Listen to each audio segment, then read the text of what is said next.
दोस्तों आज हम एक्सप्लेन करने वाले हैं हाल ही में आई सीरीज खौफ को, जिसकी डिमांड आप लोगों ने की थी, इसलिए वीडियो को अभी लाइक कर दीजिए। हम चलिए कहानी शुरू करते हैं। तो एपिसोड 1 की शुरुआत में हम अनु नाम की लड़की को देखते हैं जो अपने हॉस्टल में आ रही होती है। तभी उसे पीछे से कोई रेड लाइट मारता है और अनु डर के मारे अंदर भाग जाती है। फिर हम अनु की फ्रेंड्स को देखते हैं जो हॉस्टल में ही रहती थी। इन 5 लड़कियों का ग्रुप था और उनके नाम थे लाना, कोमल, निकी और रीमा। यहाँ रीमा प्रेग्नेंट होती है जो अपने पति से दूर इस हॉस्टल में रह रही थी। वहीं बाकी लड़कियां भी कहीं न कहीं जॉब करती हैं। अब आज अनु अपने दोस्तों को बताती है कि मैंने एक नया फ्लैट रेंट पर लिया है, इसलिए मैं इस हॉस्टल से जा रही हूँ। साथ ही वो बताते कि मेरा बॉयफ्रेंड अमित और मैं जल्द ही शादी कर लेंगे। लेकिन इस पर रीमा कहती है कि अमित कभी भी पलट सकता है और मुझे उस पर भरोसा नहीं है। खैर फिर यहाँ से हमें सीधा 6 महीने बाद का सीन दिखाया जाता है, जहाँ मधु नाम की लड़की सीधा ग्वालियर से दिल्ली आई थी जॉब के सिलसिले में।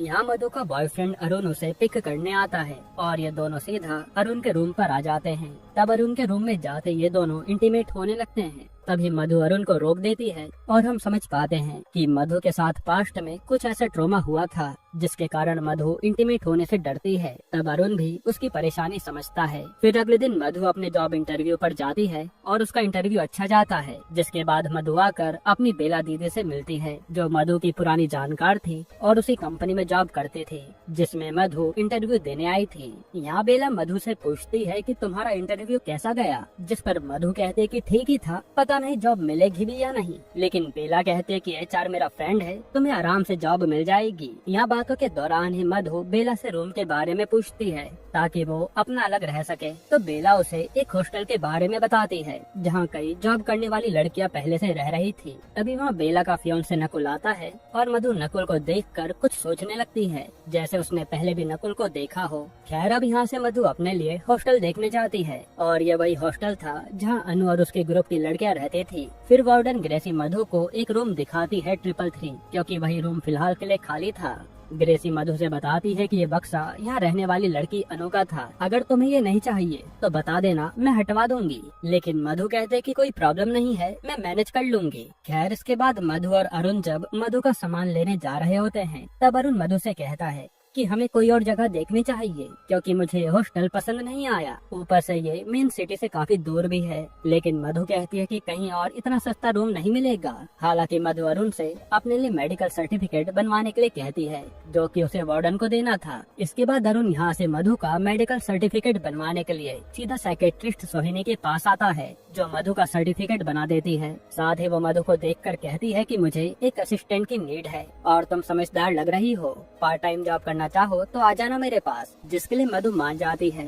इधर हम रूम नंबर 333 में हॉस्टल की 3 लड़कियों को देखते हैं जो खेल खेल में ओइजा बोर्ड की मदद से अनु की आत्मा से बात करने की कोशिश करती है, यानी अनु की मौत हो चुकी है। तभी एकदम से बोर्ड में हलचल होने लगती है, जिन्हें वार्डन ग्रेसी नीचे से शांत रहने के लिए कहती है, यानी उस रूम में जरूर कोई न कोई आत्मा है। फिर हम ग्रेसी के साथ इलू मिश्रा नाम की कांस्टेबल को देखते हैं जो कि ग्रेसी की फ्रेंड थी। यहाँ इनकी बातों से हमें पता चलता है कि अनु की फ्रेंड्स किसी भी लड़की को रूम नंबर 333 में रहने नहीं देती। उन्हें लगता है कि उस रूम में किसी की आत्मा है। हालांकि अनु की मौत तो एक रोड एक्सीडेंट में हुई थी, इसलिए ग्रेसी को इस बात पर जरा भी भरोसा नहीं है कि आत्मा वगैरह होती है। फिर यहाँ ग्रेसी इलू से पूछती है कि तेरा बेटा जीवा मिला या नहीं, जिस पर इलू बताते है कि पता नहीं वो 6 महीने से कहाँ गायब है। उसका दोस्त बब्बन तो यही है, पर जीवा का कुछ भी पता नहीं चला। ये कहते हुए इलू रोने लगती है। अब अगले दिन ग्रेसी उन 4 लड़कियों से आकर कहती है कि एक नई लड़की आज 333 रूम में रहने आ रही है। अगर तुमने उसे भी यहाँ से भगाने की कोशिश की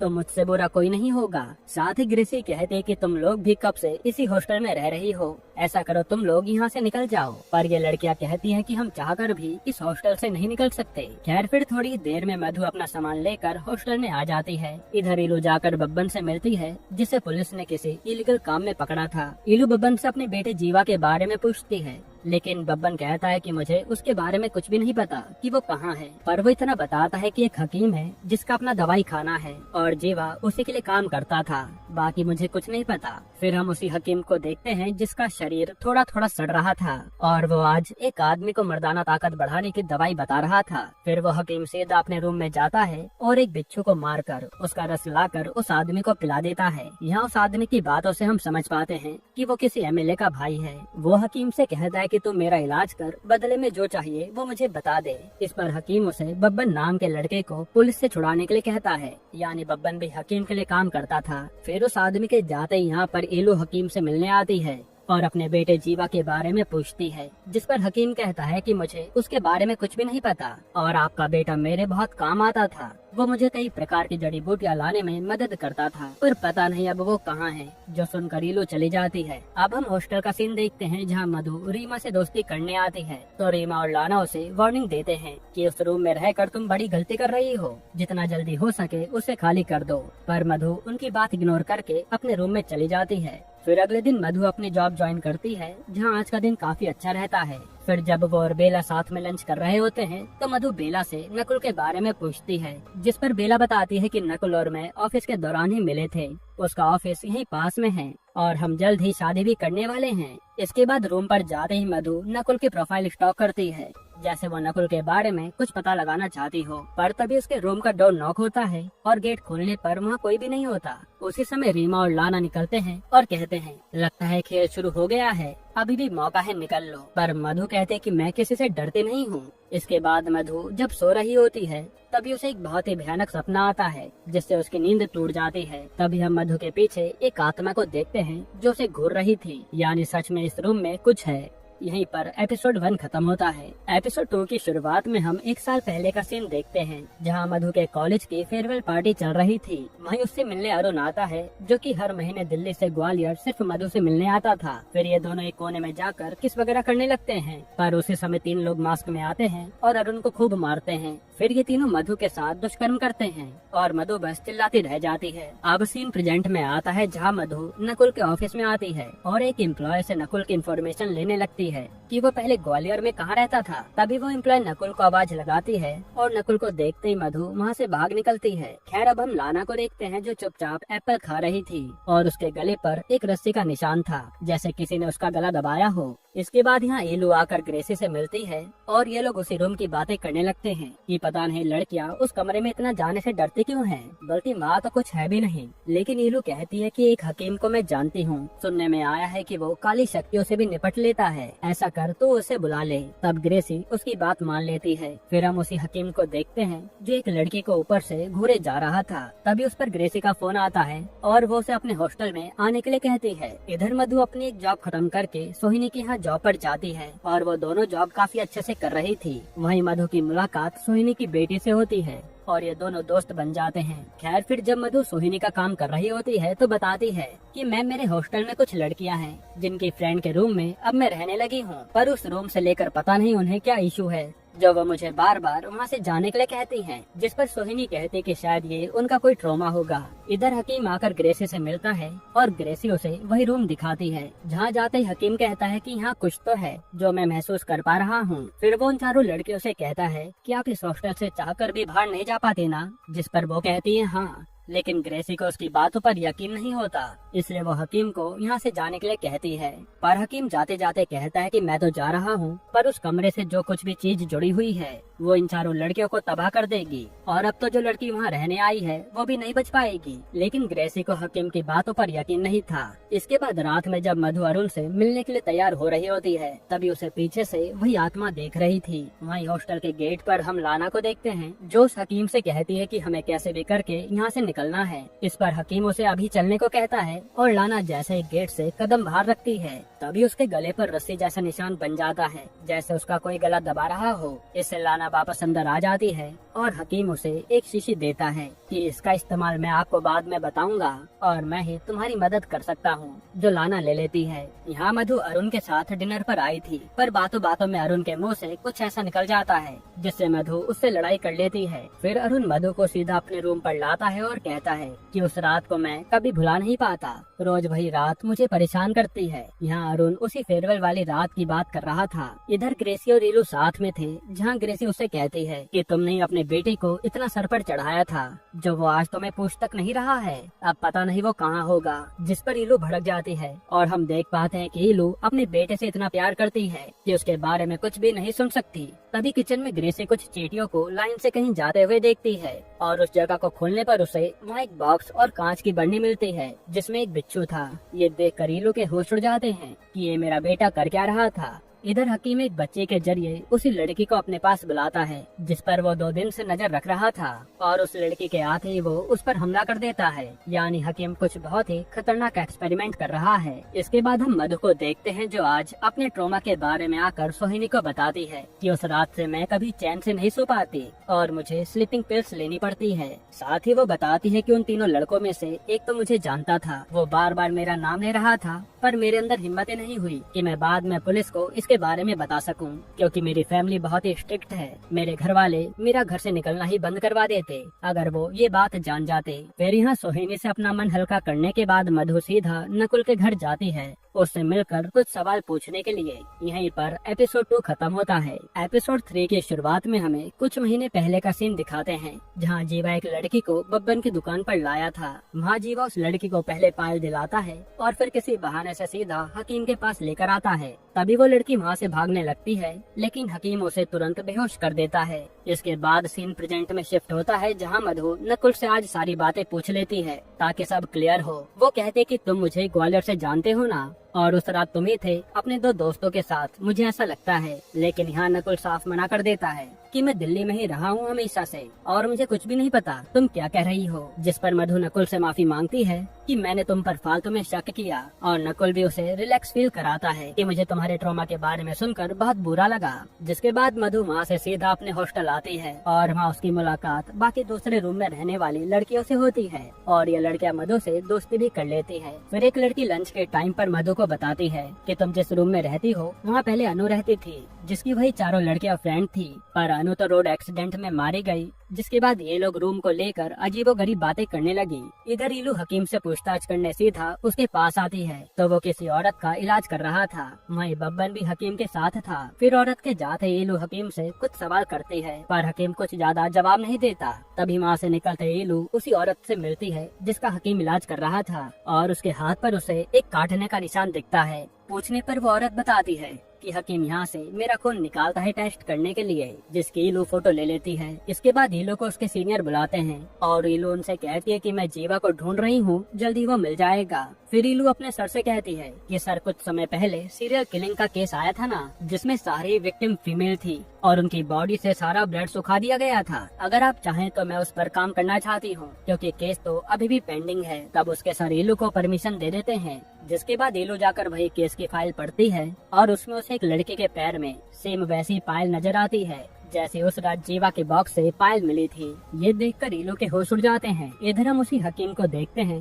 जिसने एक लड़की को सीक्रेट रूम में रखा था और वो कुछ विधि करके उस लड़की का खून निकाल देता है और वो लड़की तड़प तड़प कर मर जाती है। यानी कि हो सकता है कि वो सीरियल किलर यही हकीम हो। यहाँ हकीम की बातों से हम समझ पाते हैं कि वो सड़ सड़ कर मर रहा है, इसलिए वो जिंदा रहने के लिए ऐसी लड़कियों की बलि देता है ताकि उसका इलाज हो सके। तभी वहाँ बब्बन आता है और ये सब देखना उसके लिए नॉर्मल था, यानी वो भी सारे किलिंग्स के बारे में जानता था। हकीम कहता है कि इस लड़की की आत्मा मेरे किसी काम की नहीं थी और मुझे एक घायल रूह की तलाश है, वही मुझे ठीक कर सकती है। तभी वहाँ लाना का फोन आता है और हकीम उससे बात करने चला जाता है। यहाँ आज मधु के रूम पर दूसरे रूम से लड़कियाँ आती हैं जो बताती हैं कि हमारे रूम का सॉकेट काम नहीं कर रहा है, इसलिए यही ग्राइंड कर लें क्या। तब वो यहाँ कुछ आइटम ग्राइंड करने लगती है और लड़की जैसे उसे खाली करने जाती है तभी वो ग्राइंडर अपने आप ऑन हो जाता है और उस लड़की की उंगली उसी में पिस जाती है, जो कि देखने में काफी भयानक सीन था। ये देखकर तो मधु के भी होश उड़ जाते हैं। फिर मधु माँ की किसी तरह से सफाई करती है और फिर आज की रात बिताती है। फिर मधु जाकर सबसे पहले अपना हेयर स्टाइल चेंज कराती है, जो कि सोहिनी की बेटी ने ही उसे एडवाइस दी थी ताकि उसे अच्छा फील हो सके। इसके बाद मधु सीधा अरुण से मिलने आती है और यहाँ दोनों इंटीमेट होने लगते हैं, पर अरुण कुछ सोचकर खुद ही पीछे हट जाता है। इधर एक विक्टिम जो मर चुकी थी उसके माँ बाप से बात करने इलू आती है, जो बताता है कि लड़की के दादा एक हकीम को बहुत मानते थे और उन्होंने उसे ही हमारी बेटी दे दी थी और हम कुछ भी नहीं कर पाए। बाद में हमें बच्चे की लाश मिली और हमने हकीम को आज तक देखा नहीं है कि वो कैसा दिखता था, पर एक लड़का हमारी बेटी को ले गया था। तब इलू उन्हें जीवा की फोटो दिखाती है और वो लोग कहते हैं कि हाँ यही था वो लड़का, जो सुनकर इलू के होश उड़ जाते हैं। इधर लाना ने हकीम को चुपके से रूम नंबर 333 में बुला लिया था और वहाँ आते ही हकीम के साथ अजीबोगरीब चीजें होने लगती हैं। फिर दरवाजा अपने आप बंद हो जाता है और एक आत्मा हकीम का बुरा हाल कर देती है। हालांकि तभी वहाँ ग्रेसी आती है और दरवाजा खोलकर हकीम को भगा देती है कि आज के बाद यहाँ गलती से भी मत आ जाना। फिर जाते हुए हकीम से लाना पूछती है कि हुआ क्या था ये तो बताइए, लेकिन हकीम कहता है कि हमें उसी लड़की को एक मीडियम बनाना होगा जो उस रूम में रहती है। हकीम कहता है कि जो शीशी मैंने तुम्हें दी थी ना, उसकी दवाई मिलाकर उस लड़की को पिलाओ, फिर उस लड़की को मैं खुद ही हैंडल कर लूंगा। अब जब मधु अपने रूम में आती है तभी वहाँ रीमा और कोमल आते हैं और अब वो उससे दोस्तों की तरह बातें कर रहे थे। जो बात मधु को अजीब लगती है पर वो उनसे बातें करने लगती है। तभी कोमल रीमा और मधु को चाय देती है जो मधु पी लेती है। हालांकि यहाँ हम समझ पाते हैं कि इन्होंने मधु को वही शीशी वाली दवा पिलाने के लिए उससे दोस्ती की थी ताकि हकीम उनकी मदद कर सके। इसके बाद मधु और अरुण को हम बेला और नकुल की पार्टी में देखते हैं जिन्हें बेला ने इनवाइट किया था और यहाँ नकुल और मधु के बीच भी बातें होने लगी थी। असल में मधु ने भी मान लिया था कि ये वो लड़का नहीं है जिसने मेरे साथ गलत किया। फिर पार्टी में अरुण काफी ज्यादा ड्रिंक कर लेता है और जब मधु उसके पास आती है तो अरुण उसे रोते हुए कहता है कि मैं जब भी तुम्हें देखता हूँ तो मुझे गिल्ट होता है। और वो रिवील करता है कि जब तुमने मुझे उस फेयरवेल वाली रात को अपनी हॉट पिक भेजी थी तब मैंने अपने दोस्तों को चलाने के लिए कि आज मैं तुम्हारे साथ मजे करूंगा उन्हें फॉरवर्ड कर दी थी, जिसके बाद उन लोगों ने तुम्हारी पिक पूरे कॉलेज में फैला दी। और मुझे लगता है कि उसी पिक को देखकर उन तीनों लड़कों ने आकर तुम्हारे साथ वो घिनौना काम किया। जो सुनकर मधु के होश उड़ जाते हैं।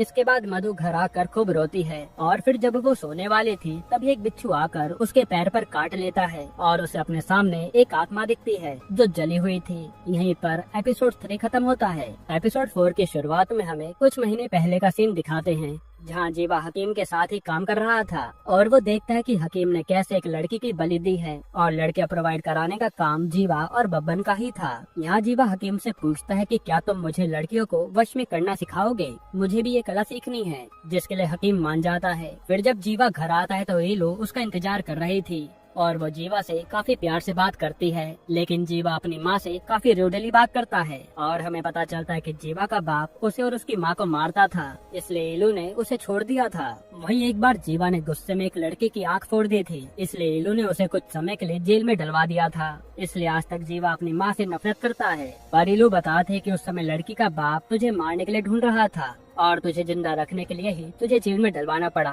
और जीवा उसकी बात नहीं सुनता। अब सीन प्रेजेंट में आता है जहां हम देखते हैं कि मधु के पैर पर गहरा घाव हो गया है। तभी हमारे रीमा और कोमल आते हैं और उसे चाय पीने को देते हैं। असल में किसी न किसी बहाने से ये लोग मधु को वो दवाई पिलाई जा रहे थे। इसके बाद मधु से मिलने अरुण आता है और मधु उससे बात भी नहीं करती। इधर हॉस्टल में निक्की की मॉम और बहन आते हैं उसे ले जाने के लिए, क्योंकि निक्की थी तो अमीर घर से, लेकिन वो हॉस्टल से निकलने का नाम नहीं ले रही थी। फिर जब ये लोग निक्की को जबरदस्ती यहाँ से ले जाने लगती हैं, तभी गेट पार करते ही निक्की के नाक और मुंह से खून बहने लगता है और निक्की वापस हॉस्टल में आ जाती है, जो देखकर साफ था कि इन लड़कियों को यहाँ से वो आत्मा जाने देना नहीं चाहती। इधर जॉब पर मधु सोहिनी की बिल्ली को खाने के लिए देती है, लेकिन आज वो बिल्ली मधु से डर रही थी। तभी मधु को पता नहीं क्या होता है और वो गुस्से में बिल्ली को ही मारने वाली होती है, पर सोहिनी की बेटी आकर उसे रोक देती है और मधु नॉर्मल हो जाती है। यहाँ इलू आकर बब्बन से मिलती है और कहती है कि ये पायल उस लड़के के पास से मिली है जो तेरी दुकान पर मौजूद है और अब तुझे कोई बचा नहीं पाएगा। जिस पर बब्बन भी गुस्से में कहता है कि जीवा नहीं, उस लड़की की लाश फेंकने से पहले वो पायल निकाली थी। और ये सुनकर इलू कहते कि तुझे तो मैं जेल पहुंचाऊंगी, लेकिन बब्बन कहता कि मैं जेल गया तो जीवा का नाम भी ले लूंगा। तब इलू समझ जाते कि हकीम ने ही उस लड़की को मारा होगा और जीवा और बब्बन उसी से मिले हैं। यहाँ हकीम लाना को फोन करके पूछता है कि वो दवाई इस लड़की को पिलाई या नहीं, तो लाना कहती है हाँ। फिर हकीम मधु से मिलने ही निकल जाता है। इधर मधु तैयार होकर सीधा नकुल की पार्टी में आती है जहाँ उसने ही उसे बुलाया था। तभी बेला वहाँ मधु को देखकर गुस्सा हो जाती है, क्योंकि ये क्लोज फ्रेंड्स की पार्टी थी जहाँ मधु आ गई। फिर वहाँ जब मधु और नकुल अकेले में बात कर रहे होते हैं, तभी एकदम से मधु नकुल को किस कर लेती है। एक तरह से शायद मधु का अपने आप से कंट्रोल खो रहा था। फिर मधु एकदम से ऑकवर्ड होकर जाने लगती है और वहीं नकुल का फ्रेंड आता है, जिसे देखकर मधु शॉक्ड हो जाती है, क्योंकि यहाँ उसे कंफर्म हो गया था कि शायद उस रात ये लड़का भी था जिसने मधु के साथ गलत किया था। इधर हम उसी एमएलए के भाई को देखते हैं जो हकीम से कह रहा था कि तेरी दवाई मेरे किसी काम नहीं आई, अब मैं तुझे बताऊंगा कि मैं कौन हूँ। ये सुनते ही हकीम एमएलए के भाई को गुस्से में मार डालता है। वहीं मधु जब सोने के लिए पिल्स खा रही होती है, तभी उसे वही आत्मा दिखती है, जिससे उसकी हालत खराब हो जाती है। तभी उसकी आवाजें सुनकर बाकी लड़कियां आती हैं और निक्की कहती है कि अगर तुम्हें यहाँ नहीं रुकना तो अपने शहर वापस चली जाओ, क्योंकि ये कमरा रहने लायक नहीं है। पर मधु कहती है कि मैं ग्वालियर वापस नहीं जा सकती और वहाँ जो कुछ भी हुआ वो सब इन्हें बता देती है। तभी रीमा मधु को सूप पीने के लिए देती है और उसमें भी इन्होंने वही हकीम की दवा मिलाई हुई थी। फिर जब मधु सोने लगती है तभी उसे गेट नॉक होने की आवाज आती है और सारी लड़कियाँ वहीं इकट्ठी हो जाती है। उसी समय मधु को एकदम से वही साया दिखता है और मधु दूर जाकर गिरती है। तब ये सब दूर खड़ा वही हकीम देख रहा था और वो कहता है कि मैं अब इस लड़की को कैद करके अपनी ताकत बढ़ाने के लिए इस्तेमाल करूंगा, जिससे मेरी बीमारी ठीक हो जाएगी। यहीं पर एपिसोड 4 खत्म होता है। तो एपिसोड 5 की शुरुआत में हम 6 महीने पहले का सीन देखते हैं, जहाँ लाना जब अपनी जॉब पर जा रही होती है तभी एकदम से अनु में किसी की आत्मा आती है और वो लाना पर हमला कर देती है। यह सीन कट होता है और हमें 6 महीने बाद का सीन दिखाया जाता है, जहाँ ग्रेसी मधु के रूम का दरवाजा खोलती है और मधु भी पॉसेस लग रही थी। इसके बाद हम सोहिनी को देखते हैं, जिसे मधु की कंडीशन के बारे में पता चला था, तो वो उसे अपने साथ ले जाने आई थी। वही ग्रेसी सोहिनी से कहती है कि ऊपर 4 लड़कियां भी रहती हैं, वो कभी हॉस्टल छोड़कर नहीं जाती, पता नहीं क्या चक्कर है। इसके बाद सोहिनी मधु को अपने साथ ले जा लेती है। फिर लाना के पास हकीम आता है तो लाना उसे बताती है कि वो लड़की तो यहाँ से चली गई है, अब आपका काम कैसे होगा। इस पर हकीम कहता है कि आधा काम हो चुका है और बाकी जब वो लड़की वापस आएगी तो उसे दवाई पिला देना, मैं सब देख लूंगा। जिस पर लाना मान जाती है। साथ ही हकीम उससे आत्मा के बारे में पूछता है कि बताओ मुझे किसकी आत्मा है उस कमरे में। तब लाना उसे एक नाम बताती है जो हमें आगे पता चलेगा, यानी कि लाना सब कुछ जानती है। इधर आज मधु का सोहिनी काफी अच्छे से ख्याल रखती है और उसके जख्मों की मरहम पट्टी भी करती है। फिर सोहिनी अपने रूम में जाकर कुछ सोचती है और सीधा ग्रेसी को कॉल करके कहती है कि मैं उन बाकी लड़कियों की मदद करना चाहती हूँ, शायद उन्हें किसी बात का ट्रॉमा है जो मैं दूर कर रहूंगी। अब रात को जब सोहिनी की बेटी सो रही होती है तभी उसे ठक ठक की आवाज आती है और जैसे वो नीचे जाकर देखती है तो मधु काफी डरावनी हालत में नीचे घूम रही थी, जिससे सोहिनी की बेटी डर जाती है और तुरंत अपने रूम में भाग जाती है। फिर अगली सुबह जैसे सोहिनी की बेटी जागती है तो देखती है कि मधु एकदम ठीक है और काफी अच्छे से बात भी कर रही है, जिससे सोहिनी के बेटे को कुछ भी समझ नहीं आता। इधर हॉस्टल में सोहिनी आज उन 4 लड़कियों की पूरी स्टोरी सुनती है कि वो कहां से आई हैं और क्या जॉब करती हैं, ताकि वो उसके ट्रॉमा के बारे में जान पाए। इसके बाद सोहिनी इन सबसे पूछती है कि आप लोग हॉस्टल से बाहर क्यों नहीं निकलती, जिसका इनके पास कोई जवाब नहीं था। पर हमें पास्ट का सीन दिखाते हैं कि जब रीमा हॉस्टल से बाहर जाने की कोशिश करती है तभी उसके पेट में भयानक दर्द होता है और वो आगे नहीं बढ़ पाती। खैर अब प्रेजेंट में इन सबसे बातें करने के बाद सोहिनी चारों को उसके साथ हॉस्टल के गेट से बाहर चलने को कहती है और जैसे सबसे पहले कोमल आगे बढ़ती है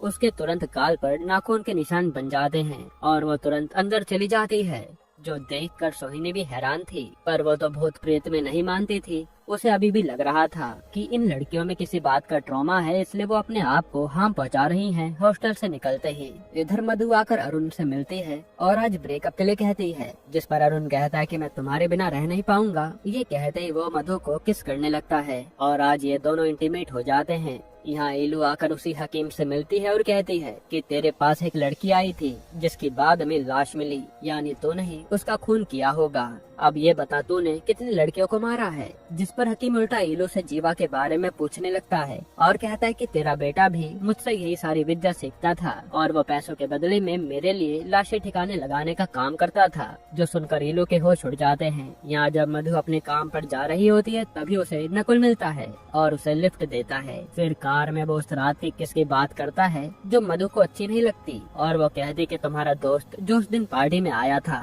उसे देखकर मैं श्योर हो गई हूँ कि तुमने और तुम्हारे दोस्तों ने ही मेरे साथ दुष्कर्म किया था। तब गुस्से में नकुल रिवील कर देता है कि हाँ वो लड़का मैं और मेरे दोस्त ही थे। असल में नकुल मधु को काफी समय पहले पसंद करता था, लेकिन मधु ने कभी उसकी फीलिंग्स नहीं समझी और कॉलेज में वो अरुण की गर्लफ्रेंड बन गई, जो देखकर नकुल को गुस्सा आया और उसने मौका पाकर फेयरवेल वाले दिन अपने दोस्तों के साथ मधु के साथ दुष्कर्म कर डाला। फिर वो मधु को सीधा एक सुनसान जगह पर ले आता है और बेचारी मधु कुछ भी नहीं कर पाती। वहीं नकुल ने अपने बाकी दोनों दोस्तों को भी बुला लिया था, जो आज उसे जान से मारने का प्लान बनाकर आए थे। तभी एकदम से वहाँ तेज हवाएं चलने लगती है और मधु गायब हो जाती है। इसके बाद जब ये लोग अलग अलग मधु को ढूंढने लगते हैं, तभी मधु में एकदम से वो आत्मा हावी हो जाती है और वो नकुल के दोनों दोस्तों को बड़ी बेरहमी से मार डालती है। पर नकुल मधु की आवाज सुनकर ही वहाँ से भाग निकलता है। इधर थाने में एलो को उसके बॉस बुलाते हैं और बताते हैं कि हमें आपके बेटे जीवा के बारे में पता चल गया है। उसकी लाश तालाब में पाई गई है जो पूरी जली हुई थी। जब उस एरिया में लाश को ले जाने कोई नहीं आया तो उन लोगों ने उसे जला दिया और अब जाकर हमें ये रिपोर्ट मिली है और ये जीवा ही है, जो देखकर ये लोग खूब रोती है और सोचती है कि पता नहीं मेरे बच्चे को किसने मार डाला जो 6 महीने से गायब था। यहीं पर एपिसोड 5 खत्म होता है। एपिसोड 6 के शुरुआत में लाना और बाकी लड़कियां एक साथ होती हैं। तभी उन्हें एक आवाज आती है और जैसे वो दरवाजा खोलकर देखते हैं तो उन्हें मधु दिखती है जो काफी डरावनी लग रही थी। फिर मधु जैसे उनके पास भाग कर आती है तब ये लोग दरवाजा बंद कर देते हैं। हालांकि इन सब की हालत काफी ज्यादा खराब हो गई थी। इधर ग्रेसी इलू को संभालने उसके घर आई थी, जहाँ इलू कहती है कि मेरे बेटे को जिसने भी मारा है मैं उसे छोड़ूंगी नहीं। फिर इलू कहते कि जीवा को मैंने आखिरी बार 31 दिसंबर को ही देखा था, उसी के बाद से वो गायब है, पक्का उसी रात उसके साथ कुछ हुआ होगा। तभी इस पर ग्रेसी कहती है कि गलती तो तुम्हारी भी है, तुमने जीवा को सर पर चढ़ा रखा था जब वह बिना बताए निकल गया और आज तुम्हारा ये हाल हो रखा है। ये सुनते ही लोग ग्रेसी पर कुछ फेंक कर मारती है और गुस्से में ग्रेसी वहाँ से चली जाती है। अब अगली सुबह मधु को होश आता है तो उसके साथ कल क्या हुआ उसे ज्यादा कुछ भी याद नहीं था। फिर वो सीधा अरुण को बुलाती है और बातों के दौरान उसे याद आता है कि शायद कल रात उसने उन तीनों लड़कों को मार डाला जिन्होंने उसके साथ दुष्कर्म किया था। ये बात वो अरुण को भी बताती है, जो सुनकर उसके होश उड़ जाते हैं। साथ ही वो बताते हैं कि वो लड़का नकुल ही था, जिस पर अरुण कहता है कि नकुल तो जिंदा है, क्योंकि कल शाम से जब तुम गायब थी तो मैंने बेला को कॉल किया था, तब वो फोन नकुल ने उठाया, यानी वो जिंदा है। फिर जब मधु रूम में जा रही होती है तभी उसे रीमा मिलती है और उसकी हालत के बारे में पूछने लगती है कि ये सब निशान कैसे हैं, जिस पर मधु बताते कि मुझे कुछ भी समझ नहीं आ रहा कि मेरे साथ ही अजीबोगरीब क्या हो रहा है। तब रीमा कहती है कि मैं एक आदमी को जानती हूँ, वो तुम्हारी मदद कर देगा, इसलिए तुम उसके पास चली जाना, जिसके लिए मधु मान जाती है। इधर इलू अपने बेटे के केस पर काम करने आई थी, तभी उसे एक एमएलए के भाई के बारे में पता चलता है जो कई दिनों से गायब है। तभी इलू को याद आता है कि इसे तो मैंने हकीम के पास देखा था। यहाँ सोहिनी ने निक्की की फैमिली को बुला लिया था और उसने एक बड़े डॉक्टर से भी बात कर ली थी जो निक्की की ब्रेन की कंडीशन ठीक कर सकती है, बस उसे कैसे भी करके होटल से बाहर निकालना था। तब सोहिनी निक्की को बेहोश करके उसकी फैमिली के साथ हॉस्पिटल लेकर जाती है और निक्की को इस बार कुछ भी नहीं होता। यहाँ मधु रीमा के बताए एड्रेस पर उस हकीम से मिलने आ जाती है, जहाँ हकीम उसकी प्रॉब्लम के बारे में पूछता है और तुरंत मधु को बेहोश कर देता है। इसके बाद वो मधु की बलि देने के लिए उसे सीक्रेट रूम में लेकर आता है और तंत्र विद्या के जरिए उसकी बलि देने वाला होता है। तभी हम देखते हैं कि इलू एमएलए के भाई को ढूंढने के लिए हकीम के घर में आ गई है और वो हर जगह हकीम को ढूंढ रही है, जिसकी आवाज सुनकर हकीम बिल्कुल शांत हो जाता है। फिर जब पुलिस को वहाँ कुछ भी नहीं मिलता तो वो लोग जाने लगते हैं। वहीं मधु होश में आ जाती है और चिल्लाने लगती है, जिसकी आवाज के पीछे जाने पर इलू को एक खुफिया दरवाजा मिलता है और नीचे जाकर इलू देखती है कि हकीम आज एक और बलि देने को तैयार था। तभी इलू सारे पुलिस वालों को बुलाती है कि हकीम मिल गया है और वह मधु को वहाँ से जाने देती है। तभी हकीम इलू से कहता है कि अगर तुम्हें अपने बेटे जीवा से मिलना है तो तुम्हें मेरे पास आना होगा। ये कहकर वो दूसरे रास्ते से बाहर की तरफ भाग जाता है और इलू तो बस जीवा के बारे में सोचती रह जाती है कि इसे जीवा का सच कैसे पता कि वो मर गया है। इधर निक्की का ये लोग सारे टेस्ट कर रहे होते हैं ताकि उसके ब्रेन में क्या प्रॉब्लम है पता चल सके, लेकिन तभी मशीन अपने आप खराब हो जाती है और निक्की की उसी में तड़प तड़प कर मौत हो जाती है, जो देखकर तो सोहिनी के भी होश उड़ गए थे। फिर जब ये खबर लाना और उसके दोस्तों को पता चलती है तो वो खूब रोती है और उन्हें समझ आ गया था कि यहाँ से बाहर गए तो मौत पक्की है। इधर हम मधु को देखते हैं जिसे पुलिस वालों ने हॉस्पिटल में एडमिट कराया था। तभी वहाँ अरुण आता है और बताता है कि न्यूज पर उसी कांड की खबरें चल रही हैं जहाँ 2 लाशें पाई गई हैं, यानी तुमने सच में कल 2 लड़कों को मार डाला और मैं उस नकुल को छोड़ूंगा नहीं। जिस पर मधु कहती है कि अभी हम कुछ भी नहीं करेंगे, बाद में देखते हैं। तभी वहाँ बेला मधु से मिलने आती है और जब अरुण नीचे सिगरेट पीने जाता है तो नकुल भी वहाँ आ जाता है, जिसे देखते ही अरुण को गुस्सा आता है और वो नकुल को मारने लगता है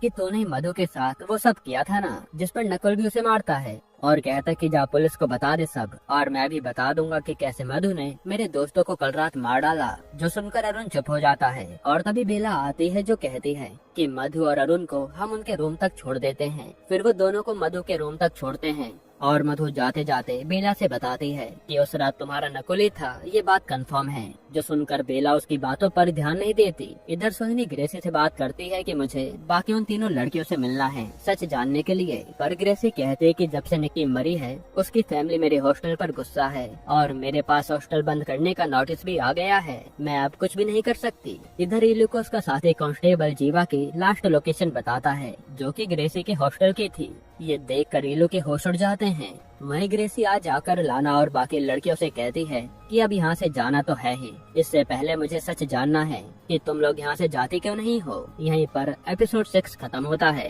एपिसोड 7 की शुरुआत में हमें 6 महीने पहले का सीन दिखाते हैं जहाँ जीवा हॉस्टल में पेंट का काम कर रहा था जो ग्रेसी ने उसे कहा था और उसके बदले में वो उसे पैसे देने वाली थी। तभी हम अनु और उसकी गैंग को देखते हैं जो आकर बचे कुछ पेंट से डिजाइन बनाने लगती है। उसी समय जीवा के चोट लग जाती है और अनु उसकी मरहम पट्टी करती है। हालांकि जब जीवा वहाँ से जाने लगता है तो उसकी जेब से एक लाइट गिरती है और ये देखकर ये लोग समझ जाते हैं कि हॉस्टल के गेट पर जीवा ही था जो उन पर रोज लाइट मारा करता था। इसलिए वो गुस्से में जीवा को चाटा मार कर भगा देती हैं कि लड़कियां छेड़ते हुए शर्म नहीं आती। फिर हमें पता चलता है कि अनु हॉस्टल छोड़कर फ्लैट पर जा रही है रहने के लिए और कल न्यू ईयर है, इसलिए वो अपने दोस्तों से कहती है कि तुम भी फ्लैट पर चलो, वहीं पार्टी करेंगे, फिर तुम वहाँ से वापस आ जाना। जिसके बाद ये लोग फ्लैट पर जाकर पार्टी करने लगती हैं। वहीं लाना और कोमल पार्टी के लिए खाने का सामान लेने जाती हैं तो वहाँ उन्हें कुछ लड़के छेड़ने लगते हैं, पर ये दोनों चुपचाप अनु के फ्लैट पर आ जाती हैं। यहाँ रीमा देखते हैं कि अनु का बॉयफ्रेंड अमित उसी के सामने वाले फ्लैट में रहता है और पता चलता है कि अमित के चक्कर में अनु यहाँ रहने आई थी, वो भी अमित को बिना बताए।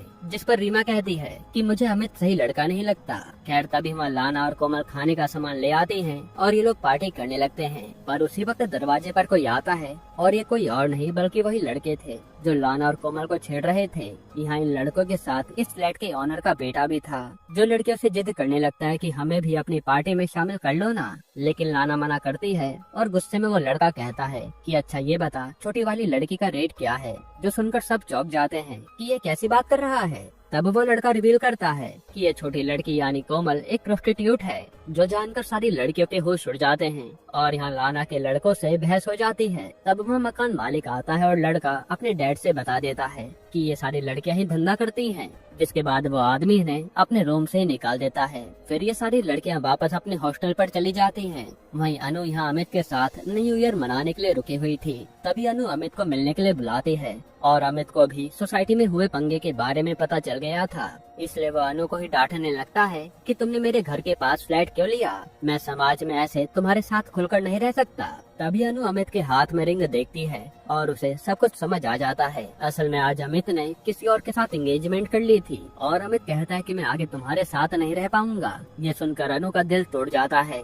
फिर जब अनु वापस हॉस्टल में आ रही होती है तभी पीछे से उस पर कोई बार बार रेड लाइट मार रहा था और ये कोई और नहीं बल्कि जीवा ही था, जिसने काफी ज्यादा ड्रिंक कर रखी थी और वो बस पंगे लेने आया था। तब अनु जो पहले से ही गुस्से में थी वो चिल्लाकर कहती कि अगर तू एक बाप की औलाद है तो अंदर आना, मैं दूंगी आज तुझे मजा जो तू चाहता है। ये बोलकर अनु अपने दोस्तों के पास आ जाती है जो बोन फायर जलाकर ऊपर पार्टी कर रहे थे। तभी वह जीवा आता है और नशे में अनु को किस करने लगता है। ये देखकर लड़कियां उस पर हमला कर देती हैं और यहाँ इन सब के बीच लड़ाई शुरू हो जाती है, जहाँ जीवा अकेला इन सब पर भारी पड़ रहा था और वह इन सबको खूब गालियां भी देता है। तब निक्की जीवा पर शराब की बोतल फेंक कर मारती है जो वो पार्टी के लिए लाई थी और तभी गुस्से में रीमा बॉनफायर की लकड़ी उस पर देकर मारती है, जिससे जीवा आग में झुलस जाता है। तब ये लोग जल्दी से उसे बुझाते हैं, लेकिन ज्यादा जलने के कारण जीवा की यही मौत हो जाती है और ये देखकर इनके होश उड़ जाते हैं। उसी समय वो देखते हैं कि इलू और ग्रेसी पार्टी खत्म करने के बाद हॉस्टल में आ रहे हैं। तब ये लोग जल्दी से जीवा की लाश को 333 रूम में ले जाते हैं और ग्रेसी और इलू ऊपर आकर देखने लगते हैं कि कौन कौन सी लड़कियां पार्टी कर रही हैं। यहाँ ये लड़कियां जीवा की लाश को वहीं रखे बक्से में डाल देती हैं और पता चलता है कि जीवा तो जिंदा है, लेकिन अब सच सामने आया तो ये लोग फंस जाएंगी, इसलिए वो ऐसे ही उसे उसमें बंद कर देती हैं और जीवा वहीं दम तोड़ देता है। वहीं ग्रेसी और इलू पूरा हॉस्टल घूमने के बाद वहाँ से ग्रेसी के रूम में चली जाती हैं, जिसके बाद हम देखते हैं कि ये लड़कियां जीवा की लाश को लेकर नदी में फेंक देती हैं। यानी ये जली हुई आत्मा जीवा की ही है जो अपना बदला लेने आई है। अब प्रेजेंट में इलू सीधा हकीम से मिलने आती है और कहते कि मुझे मेरे बच्चे से बात करनी है। यहीं पर एपिसोड 7 खत्म होता है। एपिसोड 8 की शुरुआत में हमें पास्ट का सीन दिखाते हैं जब जीवा की मौत के बाद अनु हॉस्टल छोड़कर कहीं जा रही थी, तभी उसे ग्रेसी ही छोड़ने जाती है। लेकिन थोड़ी दूर आते ही अनु को एकदम से जीवा दिखता है और वो कार से उतरकर भागने लगती है। तभी एक ट्रक उसे उड़ा देता है और उसकी मौत हो जाती है। अब सीन प्रेजेंट में आता है जहां मधु अब अरुण के साथ थी। तभी मधु एकदम से उठकर कहीं जाने लगती है, जिसे अरुण रोकने की कोशिश करता है कि इतनी रात में कहां जा रही हो। लेकिन मधु उल्टा अरुण को ही मार डालती है क्योंकि उसमें तो जीवा की आत्मा आ गई थी। वहीं हम हॉस्टल का सीन देखते हैं जो अब बंद होने वाला था, इसलिए लड़कियों ने हॉस्टल छोड़ दिया था और अब रीमा, लाना और कोमल फैसला करती हैं कि हम भी हॉस्टल छोड़ देंगे, फिर चाहे हमारी जान ही क्यों ना चली जाए। अब जैसे लाना सबसे पहले आगे बढ़ती है तभी रीमा के पेट में दर्द शुरू हो जाता है और उसकी डिलीवरी का टाइम आ गया था, इसलिए वो लोग उसे अंदर लेकर जाते हैं। हालांकि हॉस्टल में अभी भी कुछ लड़कियां थी जो रीमा की मदद करती हैं। फिर थोड़ी देर में वहां मधु पहुंच जाती है जिसमें जीवा की आत्मा थी और वो आते ही सबसे पहले कुछ लड़कियों को मार डालती है। तब गार्ड और ग्रेसी मिलकर मधु को पकड़ते हैं और किसी तरह से उसे बांध देते हैं क्योंकि मधु किसी के भी काबू में नहीं आ रही थी। वहीं लाना पर हकीम का फोन आता है जिसे लाना बताती है कि वो लड़की वापस हॉस्टल में आ गई है, हमें इससे बचा लीजिए। इस पर हकीम कहता है कि जो दवाई मैंने तुम्हें दी थी ना, वो सारी उस लड़की को पिला दो, इससे जीवा लड़की पर पूरा कंट्रोल पा लेगा और मैं आकर उसे अपने साथ ले जा लूंगा, जिससे तुम सबकी जान बच जाएगी। इसके बाद लाना और कोमल डर डर के मधु के पास आते हैं और जबरदस्ती उसे वो दवाई पिलाकर भाग जाते हैं। वहीं ग्रेसी रीमा के लिए एम्बुलेंस बुक करने में बिजी थी, पर कोई भी उसकी मदद के लिए नहीं आ पाता। यहाँ दवाई पीने के बाद तो मधु अपने पास्ट को याद करने लगती है और उसे बार बार जीवा भड़काई जा रहा था। एक तरह से जीवा मधु के ऊपर पूरी तरह से कंट्रोल पाना चाहता था, जो मधु करने ही नहीं दे रही थी। इधर दूसरे रूम में लाना और कोमल मिलकर रीमा की डिलीवरी कर रहे होते हैं क्योंकि वहाँ कोई हेल्प नहीं आ रही थी। तभी एकदम से वहाँ इलू आती है जो ग्रेसी पर भड़कने लगती है कि तू जानते थे कि मेरे बेटे के साथ क्या हुआ है, लेकिन तूने मुझे कभी बताया नहीं। जिस पर ग्रेसी कहते कि मुझे भी आज ही सच पता चला है। जिसके बाद इलू सीधा जीवा से मिलने आती है और उससे बात करने की कोशिश करती है। वहीं इलू की कार में ही हकीम भी हॉस्टल तक पहुंच गया था और जैसे वो ऊपर चढ़ने लगता है तो ग्रेसी गुस्से में हकीम को ही मारने लगती है कि ये सब तो नहीं किया होगा। तब हकीम उल्टा ग्रेसी को मार कर नीचे फेंक देता है और ग्रेसी की मौत हो जाती है। उसी समय रीमा एक बच्ची को जन्म देती है जिससे लाना और कोमल बहुत खुश हो जाते हैं। तभी हम देखते हैं कि मधु पर जीवा ने पूरी तरह से कंट्रोल पा लिया है और पूरे हॉस्टल पर जीवा का कहर बरस जाता है, जिसके कारण धक्का लगने से इलू एक लकड़ी से टकराती है और वहीं उसकी मौत हो जाती है। फिर एकदम से मधु को होश आता है और यहाँ इलू को मरा देखकर उसे कुछ भी समझ नहीं आता कि ये हुआ क्या। वहीं हम हकीम को देखते हैं जो काफी बदला बदला लग रहा था और अब वो हॉस्टल के आदमी को जान से मार डालता है, जिसके बाद वो सीधा लाना, रीमा और कोमल पर हमला करने आ जाता है। तब हमें पता चलता है कि असल में अब जीवा की आत्मा हकीम में आ गई है जो इन तीनों लड़कियों को मारना चाहता है। तब यहाँ लाना और कोमल हकीम का डट के मुकाबला करती हैं, पर जीवा तो इन सब पर भारी पड़ रहा था। पर उसी समय मधु एक कुल्हाड़ी लेकर आती है और आते ही हकीम का गला उड़ा देती है। यानी अब जीवा का किस्सा ही खत्म हो गया क्योंकि जिस शरीर को उसने पोजेस किया था वो शरीर ही नहीं रहा। ये देखकर सबकी जान में जान आती है। फिर हम अगले दिन का सीन देखते हैं जहाँ सोहिनी पुलिस को लेकर आई थी और वो पुलिस से कहती है कि ये हकीम ही सीरियल किलर था जो कई मर्डर कर चुका है, इसलिए लड़कियों ने खुद को बचाने के लिए उसे मारा है, जिससे मामला यहीं शांत हो जाता है। इसके बाद हम 1 महीने बाद का सीन देखते हैं जहाँ कोमल, लाना और रीमा एक साथ कहीं बाहर बैठे थे और वो रीमा के बच्चे संभाल रहे थे। वहीं हम मधु को देखते जो अरुण के पास बैठी थी और अरुण का इलाज चल रहा था। असल में उस रात अरुण मरा नहीं था और मधु उसके ठीक होने का वेट कर रही है। वहीं हम नकुल को देखते हैं जिसने अब बिला से शादी कर ली है, पर उसे रिसेप्शन में वहाँ पुलिस आ जाती है और वो नकुल से पूछने लगती है कि उस रात आप अपने दोस्तों के साथ ही थे ना जब उनका खून हुआ। तब नकुल कहता है कि मुझे अभी कोई बात नहीं करनी और वो अपने रूम में जाकर काफी टेंशन में लग रहा था क्योंकि अगर वो पुलिस को सच बताएगा तो उसका नाम सामने आ जाएगा कि वही मधु को लेकर वहाँ गया था जहाँ मधु ने उन सबको मार डाला। अब नकुल यही सब सोच रहा होता है कि तभी उसे मधु डरावनी हालत में दिखती है और वो एकदम से छत से कूदकर अपनी जान दे देता है। यानी मधु का डर अभी भी उसके दिमाग में चल रहा था। तभी हम एकदम से मधु को देखते हैं जिसके एक्सप्रेशंस चेंज होने लगते हैं और हम समझ पाते हैं कि शायद अभी भी उसमें जीवा की आत्मा है। यहीं पर ये सीरीज खत्म होती है। दोस्तों, आपको ये सीरीज कैसी लगी हमें कमेंट में जरूर बताइए।